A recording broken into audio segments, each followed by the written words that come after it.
चाचा साईं एक ॻाल्हि पुछां? हाँ पुत्र पूछो। चाचा साईं ये कौन आयो दराने जेरे रो तो के तोहफे तहफ चाहिए दराने? पुत्र तो आपको पता नहीं, मैं 15 साल हेड मास्टरी कराने रहेगा, ये सारे मेरे शागिर्द हैं। चाचा सही तुम्हारे शागिर्द इतना उठते लगेगा जरे महंगे महंगे तोहफे तक आ के दे वेंगे। हाँ पुत्र।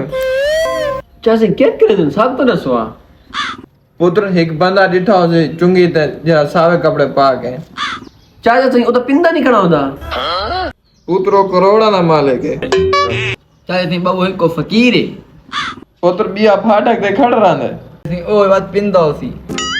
पुत्र उन्हें अपने बसा चलते हैं। चाचा साईं भैया पिनने फकीर तो शागिर्द हैं। ना पुत्र इन्हें तो एक इमाम ही है। चाचा जी ओ क्या करे? पुत्र ओ इन्हें को मांग के खाने। चाचा साईं ओ की में? पुत्र ओ पुलिस ही चे।